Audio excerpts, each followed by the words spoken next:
Baiklah, Assalamualaikum warahmatullahi wabarakatuh. Perkenalkan, nama saya Desi Olivia dengan NIM C0D024041. Pada video kali ini, saya akan membahas tentang konsep dan pencatatan aset tidak berwujud dan kewajiban jangka pendek. Nah, apa itu aset tidak berwujud? Aset tidak berwujud merupakan aset non-moneter yang dapat diidentifikasi, tidak memiliki wujud fisik, namun memberikan manfaat ekonomi di masa mendatang. Dua kriteria pengakuannya yaitu yang pertama, kemungkinan manfaat ekonomi, yang kedua, biaya dapat diukur secara andal. Lalu kita masuk ke konsep amortisasi. Amortisasi adalah proses alokasi sistematis biaya perolehan aset tidak berwujud selama masa manfaatnya serupa dengan depresiasi pada aset berwujud. Tujuannya yaitu menandingkan atau matching beban perolehan aset dengan pendapatan yang dihasilkan dalam setiap periode akuntansi. Dasar hukumnya itu pasal 11A Undang-Undang PPH nomor 36 tahun 2008. Nah, dua metode yang diakui secara fiskal yaitu yang pertama ada metode garis lurus di mana beban amortisasi dialokasikan secara merata dan konsisten setiap tahun sepanjang masa manfaat. Nah, yang kedua yaitu metode saldo menurun di mana beban lebih besar di awal masa manfaat dan semakin kecil pada tahun-tahun berikutnya. Untuk metode garis lurus sendiri, yaitu ada rumusnya, beban amortisasi sama dengan harga perolehan dibagi masa manfaat. Misalkan hak patent senilai 100 juta rupiah, masa manfaatnya 5 tahun, beban amortisasi sama dengan 100 juta rupiah dibagi 5 tahun, yaitu 20 juta rupiah. Untuk akumulasi amortisasinya bisa dilihat pada tabel, di mana untuk jurnal pencatatan di setiap tahunnya yaitu beban amortisasi hak paten 20 juta pada debit dan akumulasi amortisasi hak paten sebesar 20 juta pada kredit. Untuk metode saldo menurun, rumusnya yaitu beban amortisasi sama dengan nilai buku awal dikali tarif amortisasi.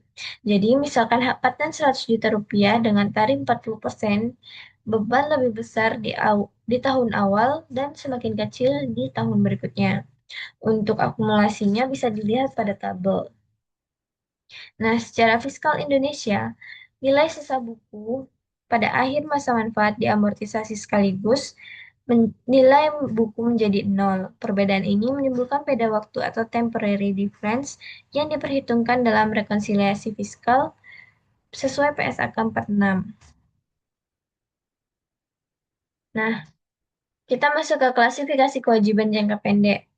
Kewajiban yang diperkirakan akan diselesaikan dalam siklus operasi normal entitas atau dalam 12 bulan setelah periode laporan.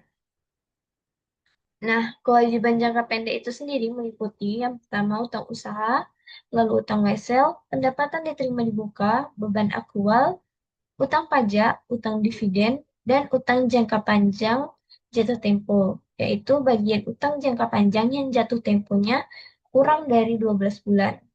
Untuk pengukuran, umumnya diukur sebesar nilai nominal yang akan dibayarkan pada saat jatuh tempo. Untuk utang wesel berbunga harus memperhitungkan pokok utang ditambah bunga yang terakumulasi hingga akhir periode. Nah, kita masuk ke pencatatan pajak PPh pasal 21 dan PPh pasal 23. Untuk PPh pasal 21, yaitu pajak atas penghasilan karyawan, dipotong dari gaji, upah, tunjangan karyawan, perusahaan wajib memotong, menyetor, dan melaporkan ke negara. Untuk jurnalnya bisa dilihat pada slide. Lalu untuk PPh pasal 23 yaitu pajak atas jasa dan penghasilan tertentu dengan tarif 15% untuk dividen, bunga, dan royalti, dan 2% untuk jasa teknik, manajemen, konsultan, dan jasa lainnya. Contoh, jasa konsultan sebesar 10 juta rupiah, PPh 23-nya yaitu 2% dikali 10 juta rupiah yaitu 200.000. Nah, untuk pencatatan jurnalnya bisa dilihat pada slide. Kita masuk ke pencatatan pajak atas PPN dan PPh pasal 25. di mana PPN dikenakan atas setiap penyerahan BKP atau JKP.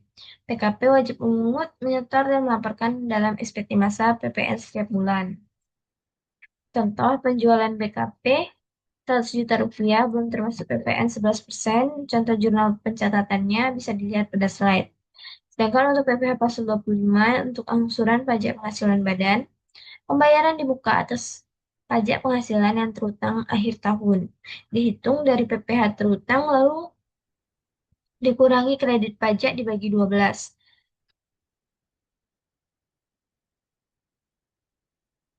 Nah, kita masuk ke rekonsiliasi fiskal dan simpulan, di mana rekonsiliasi fiskal yaitu perbedaan perlakuan akuntansi komersial dan fiskal menimbulkan beda tetap atau permanent difference dan beda waktu atau temporary difference.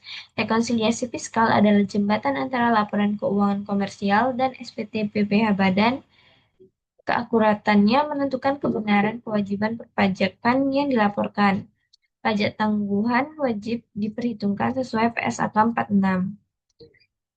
Nah, untuk kesimpulannya, yang pertama itu pada metode amortisasi, garis lurus menghasilkan beban konsisten, yaitu saldo menurun lebih besar di awal. Pilihan metode berdampak langsung pada pajak penghasilan dan pajak penghasilan badan. Yang kedua, klasifikasi tempat. Klasifikasi kewajiban jangka pendek yang akurat memastikan laporan keuangan mencerminkan kondisi likuiditas dan solvabilitas yang sesungguhnya. Lalu yang ketiga, kepatuhan perpajakan.